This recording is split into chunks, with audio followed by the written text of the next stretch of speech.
Intel is lining up with two dozen venture capital firms to make a big investment in U.S. technology jobs. CEO Paul Otellini made the announcement in Washington today, and he took a few shots at Uncle Sam, too. Bloomberg's Weiss sat down with him for an exclusive interview. Brian? Mark, that's right. Intel committing $200 million of its own money to a pot of more than $3 billion in venture capital funds to spur those technology job growth over the next 2 years. And I spoke with Paul Otellini, the company's president and CEO, in an exclusive, and I asked him, with the economy struggling right now, why make this investment right now? Why not? I mean, part of the thinking was that one of the things that I think you need to do to come out of recessions is restore confidence.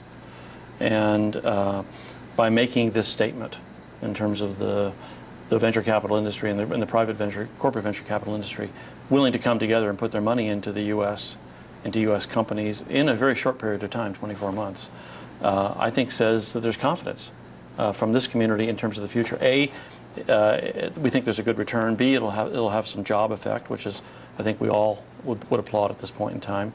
And C, it's probably a good time to make these kinds of investments, just in terms of the return that you likely get over time. How will it work? Some say this is just a letter of intent from these venture capital firms, that it would have more teeth if there was actually some fund or a mechanism to get this money out. How did you respond to that? Well, we're all going to do our own thing. We're not. It's not a giant fund by definition, but it's. I can tell you from Intel's perspective, it's something we hadn't planned to do until we did this.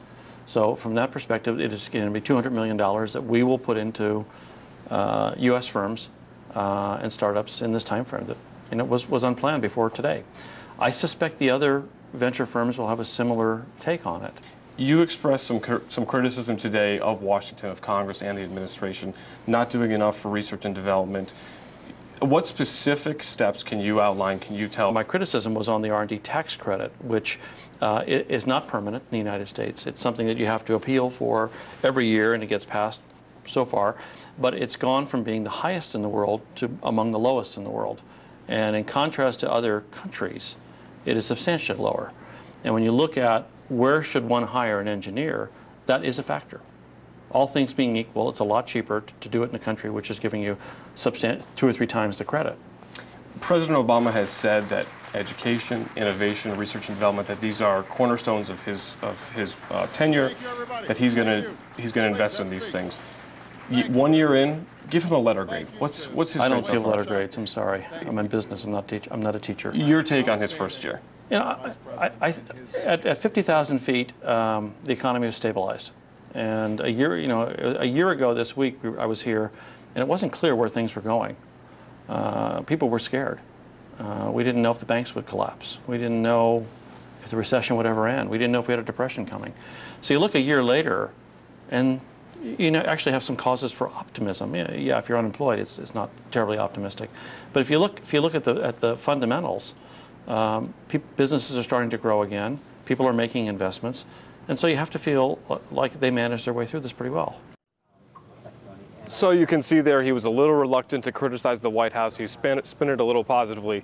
But he made it clear in his speech on innovation, on math and science education, the White House, Congress, they need to be doing a lot more in these fields. Back to you. You know, Brian, he just said something that I haven't heard a lot of people say. I guess he spoke the truth. He said, if you're unemployed, you're not terribly optimistic. That having been said, what did he have to say about the corporate tax rate? Yeah, he talked a little bit about this in his speech, and I asked him if he really believes that lowering the corporate tax rate is feasible given the fiscal challenges in the United States with the budget crisis and Democratic leadership here in Washington, both in Congress and the administration.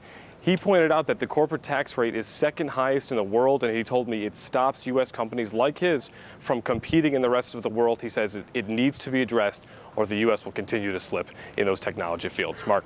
Bloomberg's Weiss with Intel CEO Paul Otellini. Brian, thanks. Nice job.